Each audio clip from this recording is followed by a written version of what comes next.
Hello hi नमस्ते और पहलाग उत्तराखंड। चलिए आज एक बार फिर से अपने ही मैदान में हूँ। पीछे मेरा बैकग्राउंड देख के आपको लग रहा होगा, लेकिन आज बहुत ख़ास दिन है क्योंकि एक नए अचीवमेंट के साथ में कैमरा के उस तरफ में जो खड़े हैं उनसे बात करूँगा। मैं क्यों बता रहा हूँ वैसे इतना कुछ, आपको ले चलता हूँ और बात कराता हूँ उनसे, मुस्कुराता हुआ चेहरा दिखाता हूँ और फिर बात करते हैं। और जस्ट अभी लैंड हुए हैं, वो मलेशिया से सीधे यहाँ पहुँचे और हमने पकड़ लिया भाई आपके लिए।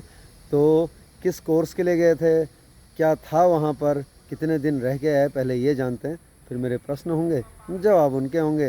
वो प्रश्न होंगे जो आपके जहन में भी होंगे और जवाब उनके होंगे जो करके आए हैं और जो होने वाला है। चलिए ले चलता हूँ इस पार। ये रहे। हाय शिवम। Hi sir. पहले तो आपको तो सब जानते हैं वैसे, लेकिन अपना थोड़ा सा एक ब्रीफ इंट्रोडक्शन दे दो। हाय, मैं Shivam Singh Negi, international blind footballer और 2019 से इंडिया को रिप्रेजेंट कर रहा हूँ और उत्तराखंड का कैप्टन भी हूँ ब्लाइंड फुटबॉल में। क्या बात है शिवम, आपके पीछे का बैकग्राउंड बता देता हूँ मैं। इस वक्त कुछ हैं फुटबॉलर्स और वॉलंटियर्स हैं जो पोस्टर लगा रहे हैं, बैनर लगा रहे हैं और पीछे बोर्ड्स भी लग चुके हैं। तो ये किस चीज़ की तैयारी हो रही है इससे पहले कि हम मलेशिया ट्रिप पे आएँ? सर, ये हमारी NIPBD ब्लाइंड फुटबॉल लीग का 3rd एडिशन है। तो इसकी तैयारी चल रही है। आज हमारा ओपनिंग मैच होने वाला है। एक हफ्ते का टूर्नामेंट है और पिछले 3 सालों से हम लगातार कर रहे हैं। तो इस बार हमारा ये हैट्रिक हो रही है, इसकी अच्छा टूर्नामेंट चल रहा है। क्या बात है। इधर और बड़ा हमने करने की कोशिश की है। तो खिलाड़ी बाहर से भी हैं इस बार? यस, इस बार 4-5 खिलाड़ी बाहर से भी आए हैं और इस बार मैंने ऑक्शन कराया था प्लेयर्स का। और उसमें इंटरनेशनल प्लेयर्स भी हैं सर, जो बाहर से आ रहे हैं? हमारे खास बात है कि इंटरनेशनल नेशनल सब हैं और नोविस भी हैं जो नए नए, है ना? और मैन वुमेन मिक्स है ये। तो आप ऑर्गेनाइजिंग कमेटी में जो ऑर्गेनाइजिंग सेक्रेटरी भी हैं, ऑर्गेनाइजिंग सेक्रेटरी। तो शिवम, पहले तो आपको बहुत बहुत शुभकामनाएं इस टूर्नामेंट के लिए। तो शिवम को कामनाओं के साथ इस टूर्नामेंट के लिए, क्योंकि आज से शुरू होने जा रहा है, तो आप सभी लोगों का स्वागत भी है। आप लोग आइए NIPBD में, पूछ लीजिए जब गेट पे आएंगे केनाल रोड या राजपुर रोड पे, गार्ड साहब से पूछ लीजिएगा कि हमें स्कूल जाना है, वहीं पर ये हो रहा है। वापस मैं करता हूँ। शिवम, कहाँ से लौटे हो अभी? मैं लौटा हूँ मलेशिया से। कितने दिन रहे? 1 हफ्ता। 1 हफ्ता। क्या था? Football for all leadership programme Asia and Oceania, जो सपोर्टेड बाय फीफा फाउंडेशन। इसमें हमें सिखाया जाता है कि हम स्पोर्ट्स में एम्प्लॉयमेंट कैसे जनरेट कर सकते हैं बाकी लोगों के लिए। और हमें एक प्रोजेक्ट करना था जो हमारा खुद का आइडिया था और वो हमें जुलाई तक पूरा करना है। तो मेरा प्रोजेक्ट जो है वो है कि मुझे इंडिया में ब्लाइंड फुटबॉलर्स के लिए एक्सेसिबल ट्रेनिंग रिसोर्सेज बनाना है। क्या बात है। तो शिवम, कितने कंट्रीज से लोग आए थे? पार्टिसिपेशन कितने कंट्रीज का था? करीब 20-25 कंट्रीज से लोग आए थे।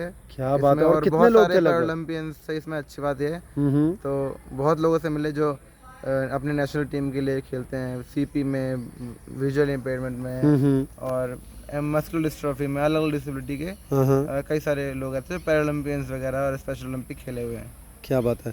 तो शिवम, जैसे इंडिया में अगर ब्लाइंड फुटबॉल की बात करें तो IBFF है ना, IBFF कर रहा है और उत्तराखंड में UPSA कर रहा है। अभी कैसे देखते हो ब्लाइंड फुटबॉल का? क्योंकि अभी आप एक समिट से आ रहे हो जहाँ पर आपको बहुत कुछ सीखने को मिला होगा, देखने को मिला।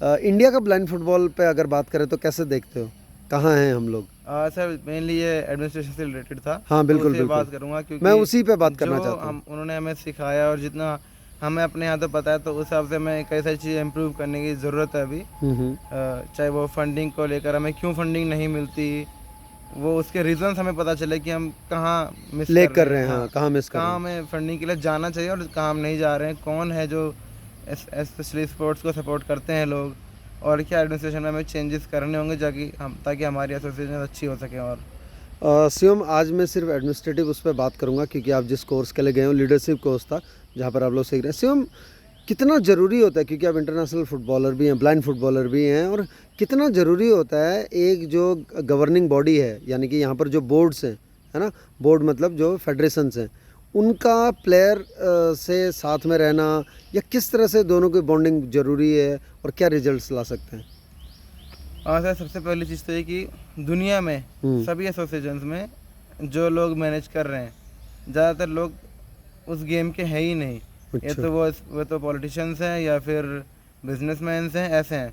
बट अगर ये आप ग्लोबली बात कर रहे हो? सर, ग्लोबली ऐसा ही है, अपने इंडिया में भी और ग्लोबली सब बिल्कुल जगह बिल्कुल, ऐसा है। हाँ। बट अगर एसोसिएशन की इम्पोर्टेंस बनाए रखनी है तो हमें फेयर रखना पड़ेगा सब कुछ, चाहे इलेक्शन हो, फंड्स हो, सब कुछ। क्योंकि अगर आधे प्लेयर, जैसा होता है कि आधे प्लेयर एक तरफ आधे एक तरफ, तो मान सकते हैं कि आप अपनी तरफ मेजोरिटी ला सकते हैं चाहे एसोसिएशन अच्छा ना कर रहे हो काम। बट अगर प्लेयर इतने ज़्यादा नहीं है तो आपको ज़रूरी है कि प्लेयर रखना ही पड़ेगा, वरना मल्टीपल एसोसिएशंस बनेंगी और वो हमारे स्पोर्ट्स को फिर बहुत गलत तरीके से इम्पेक्ट करेगा। और एक चीज़ और जो मैं आजकल देखता हूँ, देखने को मिलता है कि मल्टीपल एसोसिएशन का, खासकर हमारी कंट्री की बात करूँगा मैं, इंडिया की बात करूँगा, इवन स्टेट्स में भी ये देखने को मिलता है। क्या रीजन्स है, 2-3 रीजन जो आपको लगा इस कोर्स में जाके, क्योंकि आप अलग अलग कंट्री के लोगों से मिले, आपने जैसे कहा 20-25 कंट्री से लोग आए थे, क्या क्या रीज़न आपको लगता है, आपको क्या लगता सर सबसे पहले तो यही रीज़न है कि प्लेयर्स की डिमांड्स हो नहीं पाती पूरी, और जो एसोसिएशन के एडमिनिस्ट्रेटर्स लोग हैं वो उतने सही से काम नहीं कर पा रहे हैं, तो टाइम नहीं दे नहीं पा रहे हैं, या फिर वो फोकस ही नहीं कर रहे हैं उस पर। और एक तीसरा रीज़न ये हो सकता है कि एक आदमी, कोई प्लेयर है कोई भी जो इन्फ्लुएंशियल है, वो लोगों को अपनी तरफ ले रहा है, बट इसके चांसेस बहुत कम होते हैं, क्योंकि जब सबको फैसिलिटीज़ वगैरह मिलेंगी तो कोई दूसरे की तरफ नहीं जाएगा। तो कुल मिला के ये है कि फेयरनेस की कमी है कहीं ना कहीं एसोसिएशंस में, तो इस वजह से मल्टीपल एसोसिएशंस बनती हैं। अगर प्लेयर्स वगैरह दूसरे में इन्वॉल्व हैं तो ये ज़रूरी है कि ये पक्का ये है कि वहाँ उन्हें फैसिलिटीज़ नहीं मिली और वहाँ उन्हें मतलब सही से नहीं देखा गया, कि वरना वो नहीं बनाते, उन्हें इतना टाइम नहीं लगाते उसी चीज़ों पे जो उन्हें गेम पे लगाना था। आप यहाँ से कैसे गए, किस तरह से फंडिंग था, कैसे क्या हुआ, हम उसके बारे में भी थोड़ा सा जानेंगे, क्योंकि अगर आपको किसी ने सपोर्ट किया तो उनका भी जिक्र आना ज़रूरी है। तो कैसे गए थे आप? सर सबसे पहले तो मैंने फॉर्म भरा था इसका। सुनील सर हमारे कोच हैं इंडियन ब्लाइंड फुटबॉल टीम के, और बिल्कुल IBFF के प्रेसिडेंट भी हैं। बिल्कुल। तो उनको जानते हैं, मिस्टर जोसे जो इंटीग्रेटेड ड्रीम्स एसोसिएशन है, जो ये ऑर्गेनाइजर है, उन वो जो करा रहे हैं, तो उनके थ्रू मुझे जानकारी मिली, फिर मैंने फॉर्म भरा, अपॉर्चुनिटी मिली। अपॉर्चुनिटी, फिर मैंने फॉर्म भरा इसका। उसके बाद फंड रेज की बारी आई, तो हमारे देहरादून में बहुत सारे लोग हैं जो हमें हेल्प करते हैं, जिसमें उत्तराखंड मास्टर स्पोर्ट्स एसोसिएशन से भी हेल्प हुई, और जो हमारे मास्टर्स में पहाड़ी पैडलर्स से एक सर हैं गजेंद्र सर, सबसे पहले उन्होंने हेल्प की। ITM से रुचि मैम ने हेल्प की, फिर विनय सर ने हेल्प की, और राजन सर, विनय सर जो हिमालयन फ्लायर्स हैं और स्काई मैक्स चलाते हैं, और राजन सर हैं, राजन सर भी हम रनिंग करते हैं, तो उन्होंने भी सपोर्ट किया था मुझे इसके लिए। कितना मतलब कैसे देखते हो इस बात को कि हम लोग, क्योंकि हम लोग डिसेबिलिटीज में हैं, डिसेबिलिटी फील्ड में हैं, या डिसेबल्ड भी कहूँगा मैं, क्योंकि डिसेबल्ड हैं तभी जाके हम अभी अपने आप को एबल्ड बना के काम कर रहे हैं ना।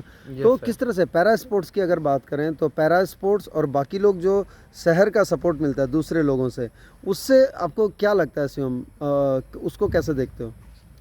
सर सबसे बड़ी चीज़ तो ये कि जो हमें सपोर्ट मिल रहा है मेनली उन्हीं लोग का मिल रहा है, तो जो स्पोर्ट्स कर रहे हैं या उसमें इंटरेस्टेड है, और वहाँ भी हमें ये सिखाया कि हम आपको मोस्टली फंडिंग वही लोग करेंगे, ये तो जो स्पोर्ट्स पर्सन रह चुके हैं, फिर कर रहे हैं, या फिर उसमें इंटरेस्टेड हैं। बाकी आप कहीं भी चले जाएं, आपको खाली हाथ ही आना पड़ेगा, और ये होता भी हमारे साथ। तो अपनी सिटी हमें सपोर्ट कर रही है, और ये जितने मैंने नाम लिए सब बहुत पहले से हमें सपोर्ट करते आए और अभी भी कर रहे हैं। तो और मेनली पैरा स्पोर्ट्स से कर रहे हैं, तो उसके हमारे मेडल्स भी आ रहे हैं उत्तराखंड NIPBD टीम के। हर जगह कहीं भी हम जाएं, फुटबॉल में हो, क्रिकेट में हो, एथलेटिक्स में हो, सब जगह मेडल्स आ रहे हैं, और हर गेम में इंटरनेशनल प्लेयर्स हमें मिल रहे हैं, तो उन सबका ही सपोर्ट है जिससे इतना कुछ हो पा रहा है। क्या बात है। Thank you very much all the supporters, all the well wishers, जितने भी हम लोग हैं यहाँ पर हमारे आपको। लेकिन शिवम, और एक चीज़ है, जाते जाते ये ज़रूर पूछना चाहूँगा आपसे, आगे क्या प्लान्स है? क्योंकि एक तो ये होता है कि आप गए, कोर्स करके आ गए, है ना, एक ये होता है। दूसरा होता है कि आप वहाँ लोगों से मिले, आपको बहुत कुछ सीखने को मिला, बहुत कुछ जानने को मिला। आगे आप इस प्रोजेक्ट मतलब इस कोर्स की जो आपकी लर्निंग्स हैं, उसको कैसे इम्प्लीमेंट करना चाहोगे इंडिया में? सर जैसे कि मैंने बताया कि मेरा खुद का प्रोजेक्ट है कि एक्सेसिबल ट्रेडिंग रिसोर्सेज बनाना। क्योंकि होता कैसे, ये फुटबॉल ग्राउंड है, तो एक ब्लाइंड को पता है कि 40 मीटर 20 मीटर ये डायमेंशंस है, बट अगर बात आए देखने की ग्राउंड होता कैसे एक्चुअली में, अगर उन्हें पता चल जाए तो उन्हें काफ़ी हेल्प मिलेगी कि हमें कहाँ से बॉल लेनी है, कैसे करना है। तो वो सब टेक्टाइल फॉर्म में, ब्रेल फॉर्म में वो मैं बनाना चाहता हूँ, और ऐसे नहीं कि एक बार बना दिया, बहुत सारे उसके हम वो बनाएंगे जिससे ताकि वो सबको मिल सके, और अच्छे कनेक्शंस बने हैं जिसमें कि बाहरी कंट्रीज में जैसे जॉर्डन, बांग्लादेश, इनमें वो लोग भी ब्लाइंड फुटबॉल शुरू करना चाहते हैं। तो और मैं वहाँ मिला जॉर्डन के जो पैराथलीट्स से, पैरालंपियंस हैं, तो उन पे कुछ कनेक्शन है, कुछ हम पे हैं। तो वही बात हुई है कि वो हमें हेल्प करेंगे कि हम अपने कंट्री में कैसे अच्छा कर सकें, और वो ब्लाइंड फुटबॉल शुरू करना चाहते हैं, तो हम कैसे उन्हें हेल्प कर सकते हैं कि वो अपनी टीम, नेशनल टीम फॉर्म कर पाएँ। बिल्कुल, क्या बात है। Thank you Shivam, and all the best आपको इस लीग के लिए भी, और साथ ही